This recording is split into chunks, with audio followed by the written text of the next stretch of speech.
Do you have some old jigs in your tackle box that you've had for a long time? Maybe you hadn't even thrown them in 3 or 4 years, and maybe the skirts are getting the rubber band that's holding the skirts, or maybe whatever's got them tied together is not very good. Let me tell you, you can take some of those old jigs you've got. What can you do with them to make them a little bit better where you can still fish with them today, even though they're kind of old and worn out?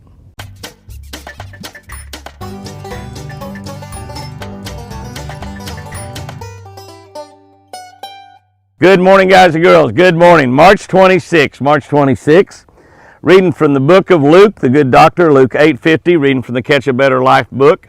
This is a book I wrote a couple years ago. We've actually had this book on the market about a year. If you want your own personal copy, you can get it at jimmyhouston.com. We'll be happy to personalize it and autograph for it if you let us know. Let us know when you order it. You can also get them at Books A Million, Hobby Lobby, Bass Pro Shop, Cabela's, Amazon, Barnes & Noble, pretty much anywhere books are sold. Catch a Better Life with Jimmy Houston. We've got a Catch a Better Life YouTube channel. If you're not on that channel, please subscribe to that channel right now. March 26, Luke 8:10 says, "Do not be afraid, only believe, and she will be made well." Don't be afraid. You just got to believe. Got to believe, and she will be made well. See what I wrote about that. This is really a good one. Don't run off, guys and girls. This is a good one. Sometimes we come upon a spot that looks so good, we just know there's a fish there. We just know there's a fish there. It might be a point. It might be some kind of deep water structure near a deeper water. It might be a particularly great looking dock, a brush pile, a log, a place where a couple logs come together, whatever. I found spots like this in tournament practice, and I didn't catch any fish there. Not a single fish, but it looked so good, I came back and rechecked those spots in actual competition and whacked them. It's just such a good spot, I had to go back and fish it. It's such a good area. It had everything it needed. Even though I didn't catch any fish, I went back and checked it again during the tournament and caught fish there. What it meant was I really believed in that spot. I really believed in that place would hold a fish. Many of the miracles that Jesus did required no belief at all. No belief. It required no faith on the part of the person that was asking Jesus Christ for help. Didn't matter. They didn't have to believe. Didn't require anything. This one, in today's scripture, where Jesus brought a young girl back to life. That's right. He brought a dead girl back to life. Did require belief.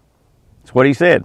These are red letters. Do not be afraid. Only believe. Only believe. Only believe. Or did it require faith? Or did it require faith?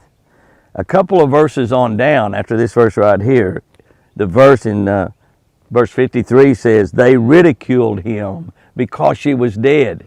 When he showed up and said, do not be afraid, only believe and she'll be made well, they ridiculed him because the girl was dead. They made fun of him.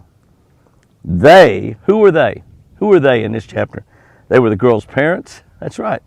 And they were Peter, James, and John. Peter, James, and John. My goodness, you know. Disciples, followers, Peter, James, and John. They ridiculed him. Wow. Wow. Isn't that something? What happened? He brought that little girl back to life anyway. He brought the little girl back to life anyway. But only, listen to this. This is a real important part of this. This is something I didn't realize until I started studying this verse. He brought the little girl back to life only after he had put them out of the room. He put them and their unbelief out of the room. He made them leave. He made the parents leave.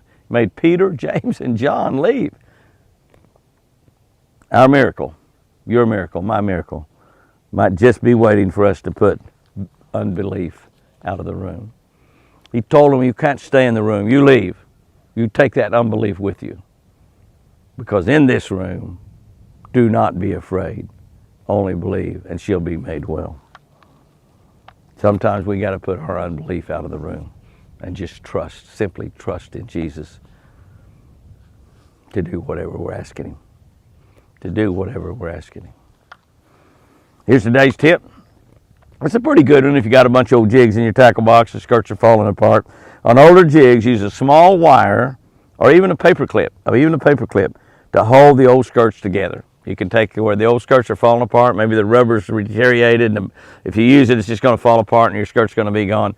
Take a small paper clip, open it up, use it, or use this little small piece of wire, wrap around that skirt. You can go ahead and fish that old jig. Guys and girls, go out there and have you a great one today. And remember, I sure do love you.